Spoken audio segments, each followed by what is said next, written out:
Hey guys, Lex here, back for some more of the Great Ace Attorney. Last time we finished our first summation examination, and let's continue with the witness testimony. Witnesses, I trust you heard the summation examination we have just had to endure. Oh yes sir, I did sir. Of course I heard it. Yes sir, I've heard it. You sir, on the end, the coachman. I believe it's Beppo. Yes sir, my lord. If it transpires that in your previous testimony you were attempting to veil the presence of a fifth passenger on your omnibus, you will be found guilty of perjury. You are advised to bear that in mind, sir. Oh, deal.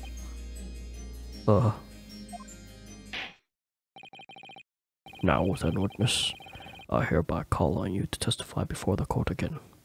You will explain the various misgivings brought to our attention by the defendant's summation examination.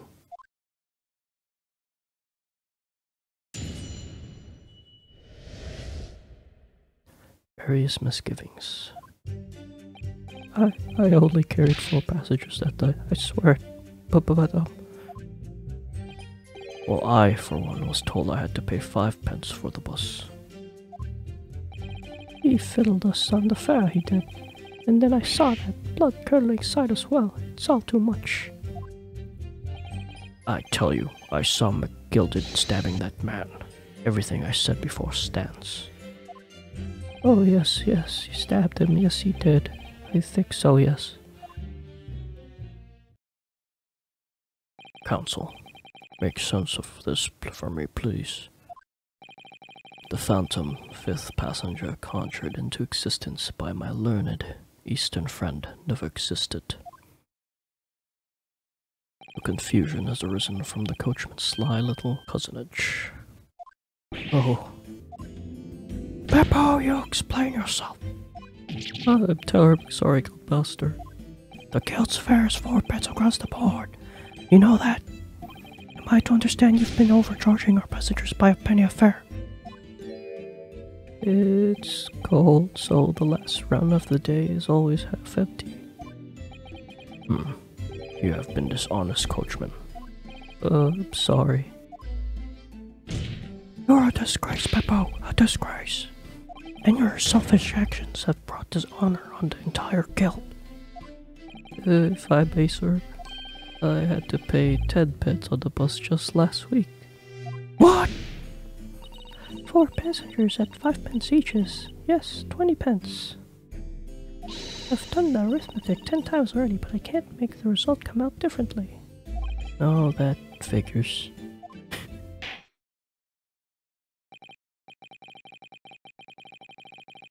Well, it would appear that one of the aforementioned misgivings has already been explained. So, counsel for the defense, your cross-examination, if you please. We've already had the pleasure of a protracted summation examination today. I see you intend to continue the parlor games. Absolutely.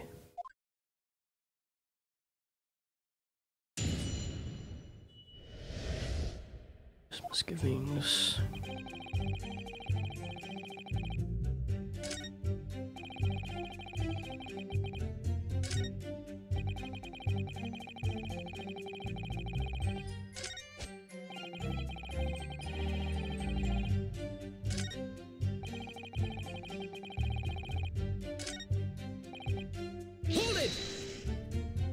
So you saw the defendant, Mr. McGilded, stabbing the victim, Mr. Mason, who was sitting next to him.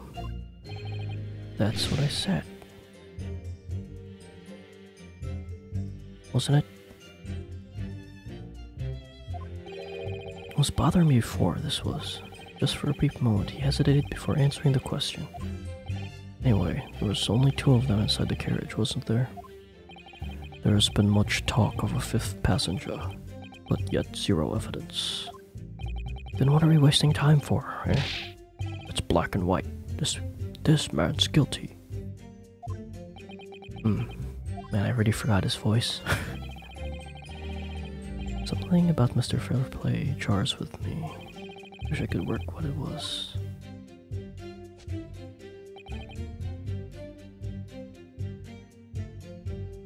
Oops. Oh. Well, it's nearly come to an end. Somehow we've managed to keep our chances alive in here. Can't waste this cross-examination. I have to use it to bring some new facts to light. If you're not careful when you press these witnesses, it's dangerous that the jury will end up believing something unhelpful as they did before. Maybe, but we can't let the fear of that happening stop us from uncovering important new information. Yes, you're so right. To pay more careful attention here. Don't want to miss even a flicker of reaction among the witnesses. Remember, if you happen to spot one of the witnesses reacting in a strange way, don't hesitate to pursue them as the reason. Okay, I'm gonna pursue this one. Meant to press this one. Earlier you testified that you saw the moment when the defendant allegedly stabbed the victim, didn't you? Oh yes, that's right. You said that the victim was on the floor and described the assailant holding a knife in an ice pick grip. I suppose I might have, yes, put the cart before the horse, maybe. What's this? Well, I'm quite sure about most of it. I was driving the horses when I heard a scream from the seats in the roof deck. Oh, I expect that was me, sir. And then when I turned around, yes, I saw it through the skylight.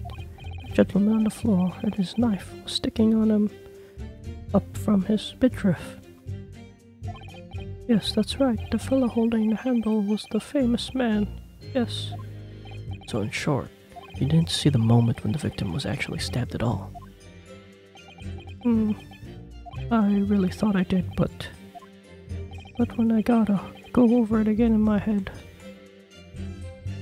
No, I suppose I didn't actually see the precise moment of the stabbing, did I? What? Excuse me. He did it.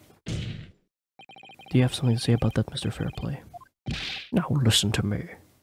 I know what you're thinking. You didn't really see the exact moment of the fellow was stabbed. What are the chances of that? Eh? Are you asking me or telling me? He's getting flustered. I might be able to extract some new information from him if I answer cleverly. Could he have just happened to see the exact moment the crime was committed? No way. Well, it seems a little hard to believe, certainly. Unless you spend your time peeping through the skylight on top of the omnibus, that is. Peeping. I'm a respectable city banker, I'll have you know. And I know what I saw. I remember it clear as Ballarat Day. It was a grim scene, I don't mind telling you. Thank you, Mr. Fairplay. Oh, excuse me if I was getting a little hot under the collar there, my lord. I would ask you to supplement your testimony with a clear statement about what exactly you saw. Oh, I could do that all right. I'll tell you how grim it was. Do you think I'd forget the sight of these blood-soaked hands after the butcher stabbed the man?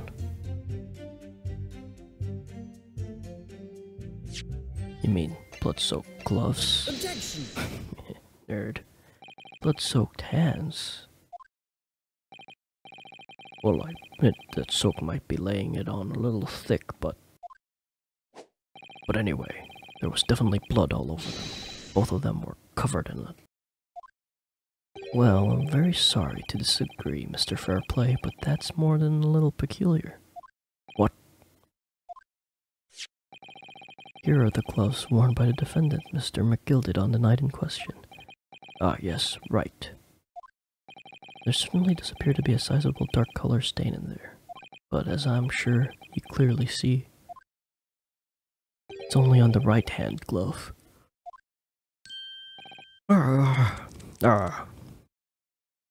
Was that a shake weight? In short, Mr. Fairplay, your testimony is inconsistent. Yeah. But no, that can't be right. So you're the liar then. Here then. Gah. That's right. You were quite clear about it. You said, yeah, it was both hands. Grr. Mr. Fairplay, if your last statement was a lie, it calls your entire testimony into question. You say you saw the moment the victim was stabbed, but is that really the truth? Objection! It was a simple mistake. You can't justify accusing this man of lying. Yes, it wasn't both hands. It was only one, but the fact remains. The victim's blood was on the accused. Objection!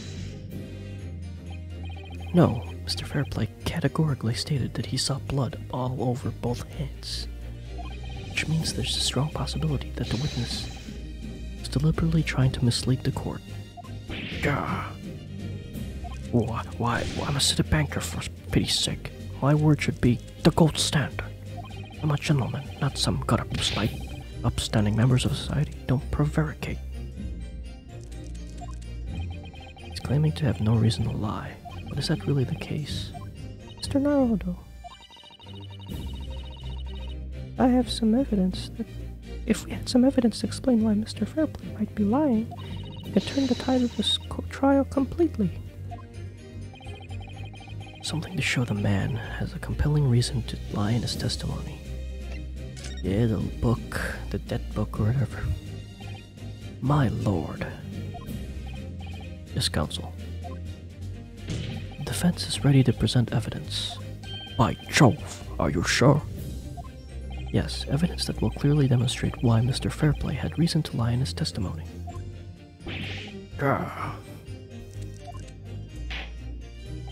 Very well.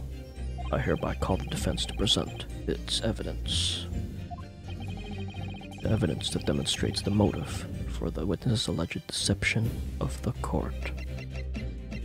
Take that!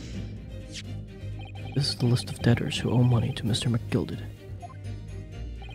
Yes, it's a list of innocent victims crippled by the accused's extortion. The point is, among the names of the debtors in your name, Mr. Bruce Fairplay. What?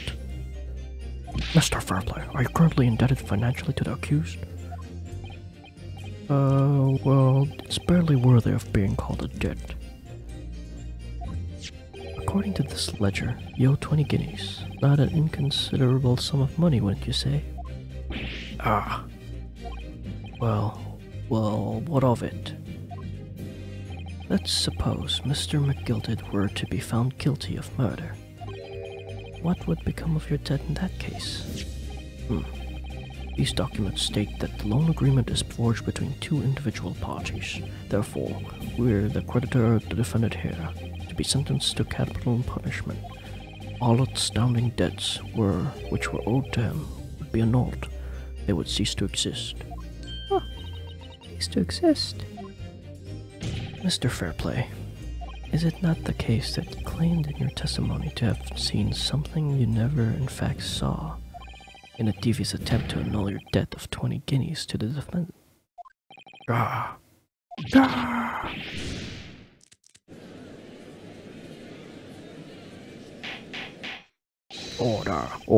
Order. Mr. Bruce Fairplay. Yes, my lord. Let me ask you again, and be aware that your answer may have most serious implications upon your future, sir. Did you, or do you not, see the precise moment in time which the defendant is alleged to have thrust a knife into the victim? Your silence speaks volumes. You did not tell the truth in your testimony. Alright, now let's not make a melodrama out of this. Perhaps I did overstate the truth a pinch. Pinch? But it makes no difference. I definitely remember seeing blood on Mr. McGilded's hands, both of them. Objection! And yet only one of the defendant's gloves, which we have here as evidence, is stained. So you keep saying. I wonder if I might be allowed to speak, sir. Go ahead, Mr. First. Well, the thing is, I think I remember seeing it myself, as it happens. Seeing what? The blood, sir, on the assailant's hands. I think, yes. I'm almost sure there was blood on both of his heads, not just one. What? What?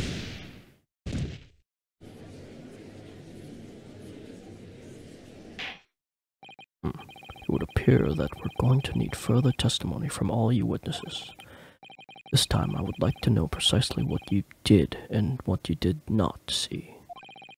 Do I make myself clear? Yes. Mr. Naruto, this is good news. The course of the trial seems to have shifted slightly at last. Yes.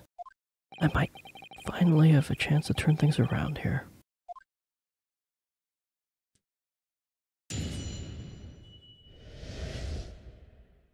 What the witness really saw.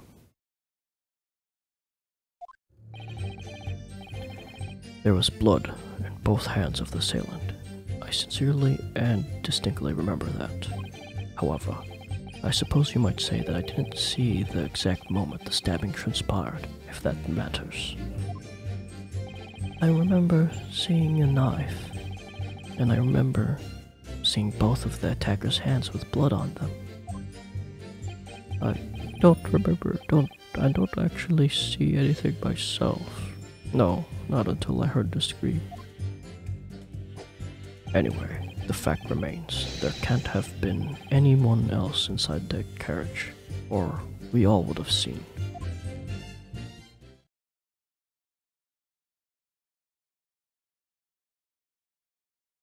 Well, lo and behold, in truth of fact, not one of you was witness to the crucial moment the crime was perpetrated. I apologize, my lord, but honestly, there was no one else inside that carriage, and the man's hands were covered in blood. That much incriminating evidence is tantamount to saying we saw the man do it. That's really not what testimony is about. Let us examine the interior of the omnibus once more. The victim's fresh blood is clearly visible on the seat, corroborating the witness's accounts. In other words, there is no substantial, nor significant change in the facts of the case. Very well. Your cross-examination, please, counsel. Yes, my lord.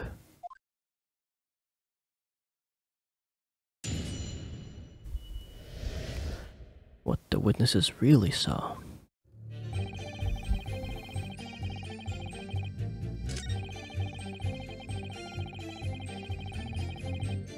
Hold it! Don't try to downplay this. Whether or not you saw the exact moment of the crime, it's a matter of fundamental importance as well, you know. But, for crying out loud, we all know that no one else could have possibly done it. It was just trying to save us all some time. You have a loan of 20 guineas outstanding with the defendant, do you not? Had you hoped to release yourself from that financial burden by ensuring the defendant was found guilty? That's not entirely, not what I was hoping for. I just lost a little guinea or 10 when I backed the wrong horse in Derby, that's all. I was going to win it all back. There's a fixture this weekend, that's a sure thing. A little guinea or 10? I'm a banker, no one bats an eye if I borrow a little spending money for the weekend. I think you may have revealed rather more about your character than you bargained for, sir. The witness's scruples are not on trial here. Proceed to the next witness. Is that really how it's supposed to work? I remember seeing the knife, and I remember seeing both hands. Hold it! Definitely saw that too, blood on both hands? Yes, sir. I mean, I don't know what you're going to say. Only one of McGilded's gloves has any sign of blood on it. That's right. The thing is, as far as I remember, sir, when I looked down and saw Mr. McGilded sitting beside the other fellow, I don't believe he was wearing any gloves, sir. He wasn't wearing these gloves? That's correct, sir. I saw the blood on both his bare hands quite clearly. It's true that the dark-colored stain on the dark leather gloves wouldn't have been easy to see. I should point out that the police officer who apprehended the accused on the night in question reported that there was no trace of blood on Mr. McGilded's gloved hands. There wasn't blood on his hands. This is puzzling indeed. This must be significant, so I'm sure of it.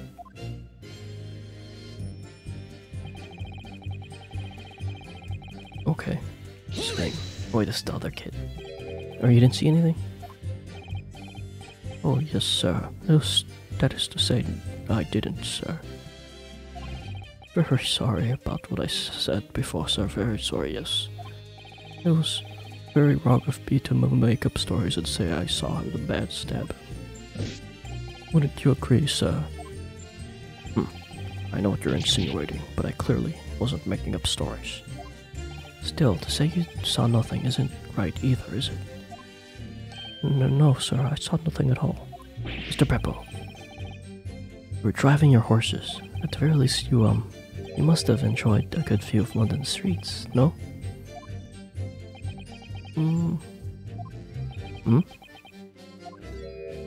Oh, please, you didn't even see that. It was so cold that light, so you see how all I could do was keep from passing out, sir. My head was fairly frozen solid, sorry to say, sir. It would seem prudent to avoid travel on the last omnibus service of London's cold winter nights. Beppo! Hold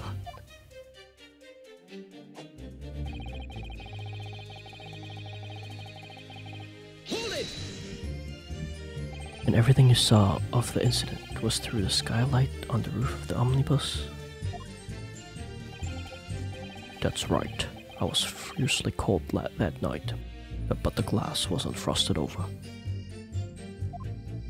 Oh yes, I remember I was shivering, it was so bitter. Which rather begs the question of why the pair of you were sitting on the roof of the deck in the first place.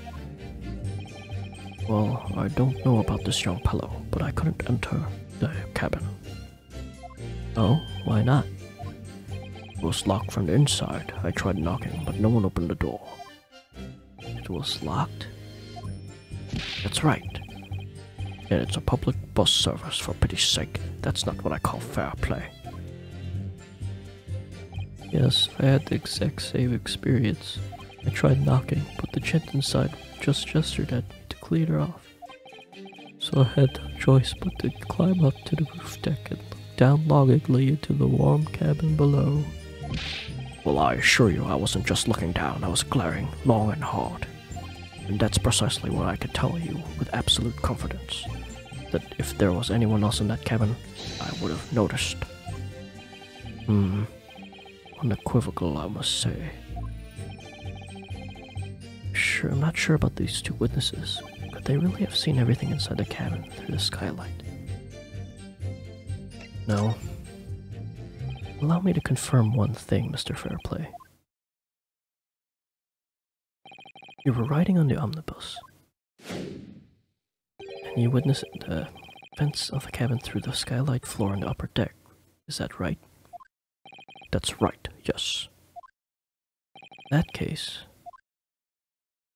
there is a portion of the cabin interior that would have been out of sight from you. What? By golly, really?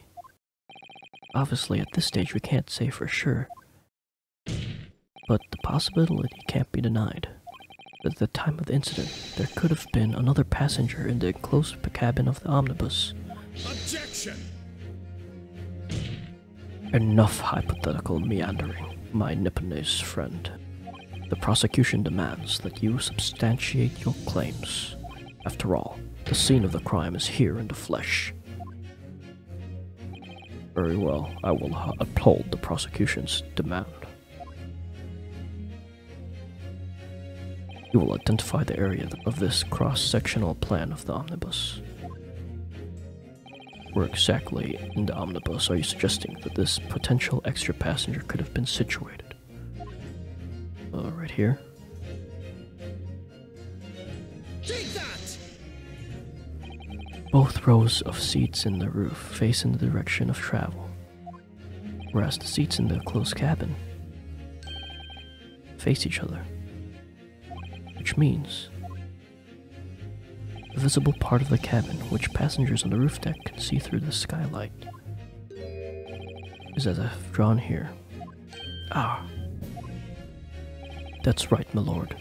As you could see, the seat on the opposite of which the victim and his attacker were sitting is obscured from view. In other words, if someone had been sitting on that seat, it's quite possible that these witnesses would have been completely unaware of it.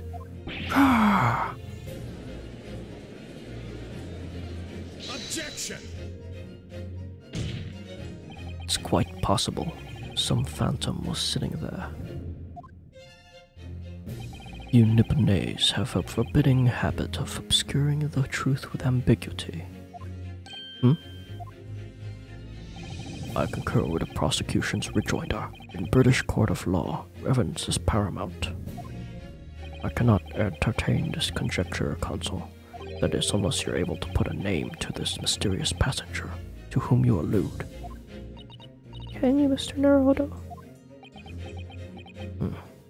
I honestly don't know who could have been in the other seat, which was out of sight from the witness's roof deck.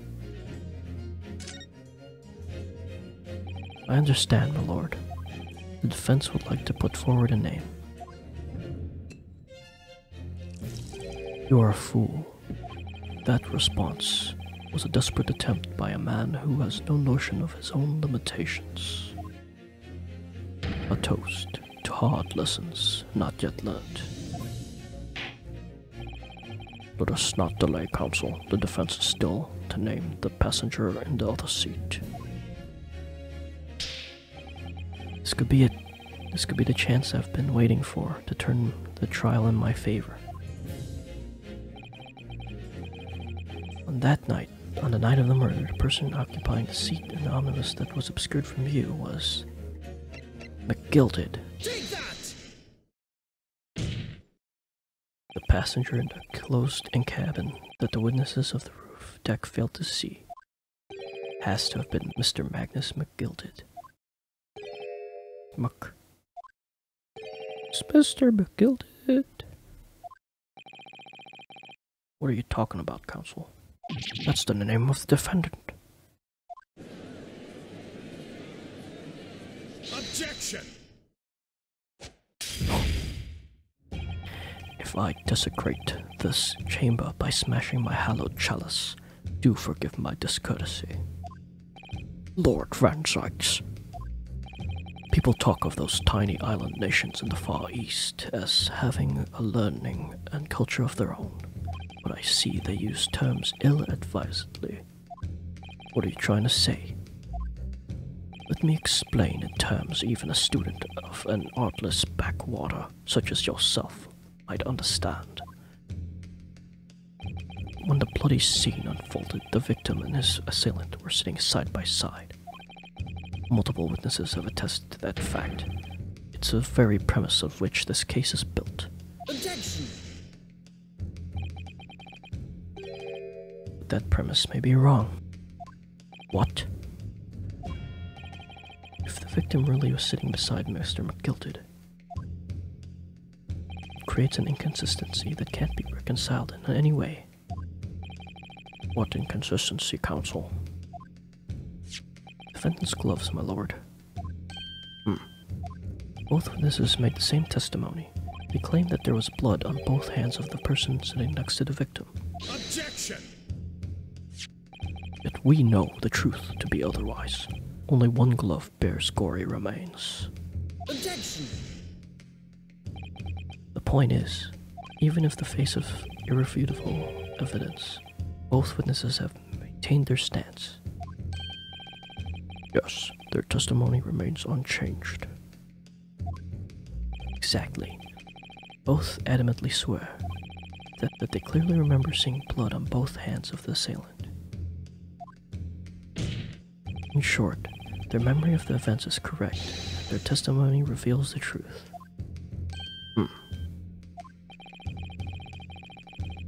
It was somebody else sitting beside the victim that night. A third party we have yet to identify. And the victim's blood was on that passenger's hands. Both of them. Objection! And who was this third party? Obviously, true culprit.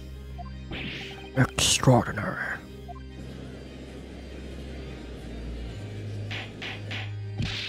Order, order. What exactly are you postulating? Objection! The defense's postulation is just that. Nothing more than conjecture.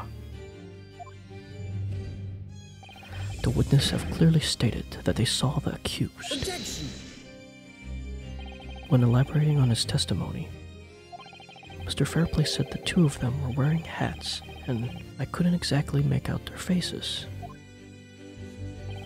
Yes. The tops of their heads were obscured by the roof. I could see the rest of them, though. Yes, that's right. Both gents were most certainly hatted. Hatters do notice such things, sir. And what particular style of hat did the two gentlemen sport, Mr. First? I'm afraid I don't remember. And you call yourself a hatter? Shame. The style of hat makes no difference. There was no third passenger in that cabin. How can you be so sure?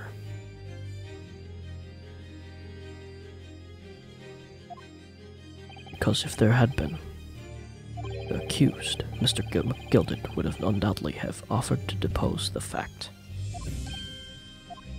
Unless, that is, you are proposing an even more preposterous explanation. That the accused failed to even notice the presence of the true culprit in the very cabin in which he traveled. Probably did. That's right. There was another person traveling in the enclosed cabin of the omnibus. It's conceivable that Mr. McGilded would have been unaware of it. Order. There is clearly a simple solution to this problem. Bring the accused, Mr. McGilded, to the stand. Well, what say you, counsel? The prosecution objects, my lord. On what grounds? As the suspect, he will have already made a full statement to the police. But what if there's some reason why he's unable to speak freely? Magnus McGilded is no uneducated ruffian. If it indeed turns out the man has been withholding information, you can be sure it will have been a most deliberate act. Counsel for the defense, what is your opinion? My lord, should we ask Mr. McGilded to testify or not? Yeah. Yes, we need to hear what he has to say in order to find out the truth.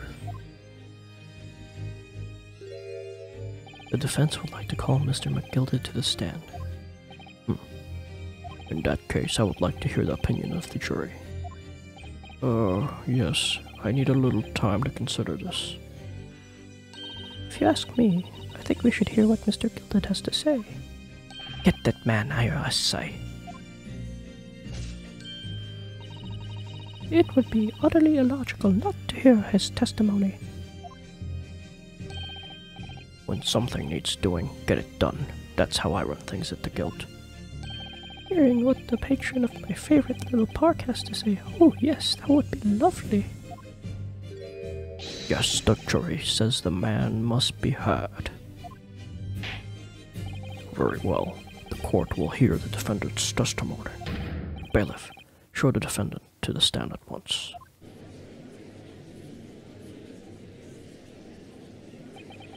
Oh, now, maybe what actually happened that night will finally become clear.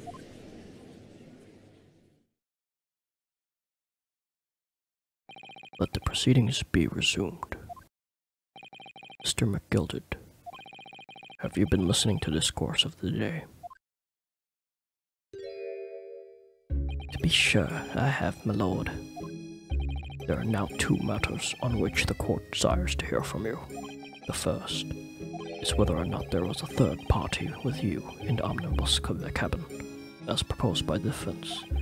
The second is if such a person was indeed present, why did you conceal that fact from the police? Begad, no, 'tis not my nature to hide anything at all. Just answer the question, please. The truth of the matter is, I've been desperate about this all along. Do I tell you so, or keep my mouth shut? Tell us what Mr. McGilded. The fine fellow represented me is absolutely right. In the carriage on the night with myself and another man, there was another passenger. It's true. Aye, and 'twas me who helped the little urchin get away with it after it all happened. You. What?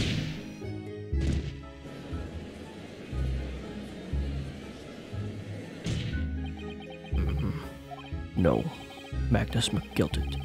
That convenient excuse can't save you now. I'm truly sorry I am, Lord Van Sykes. I'm sure you'll be wanting to know what I was said nothing when I was taken in by the police. I do be having a very good reason, I assure you. Which was? Well, the little child was just in the wrong place at the wrong time. Not in any way involved, you see. What? The police had known the wee one was there. They'd have assumed she'd done it. They'd have hauled her into this here courtroom just like myself. I was only trying to spare that. Young hearts and minds are easily damaged, my lord.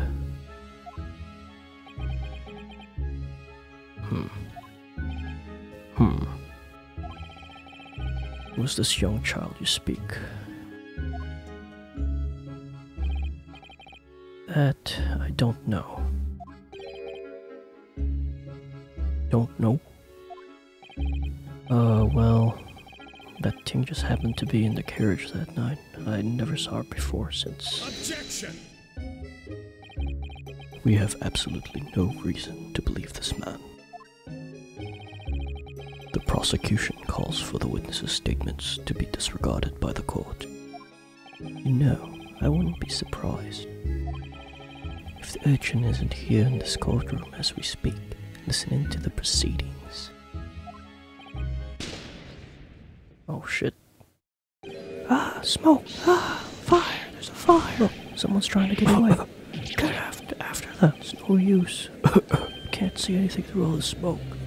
What's going on? Be careful, Mr. Naruto. Cover your face. Bailiff, don't let the accused escape. Secure the omnibus. I hereby call an emergency recess. Bailiff, ensure the defendant is in custody and clear the courtroom.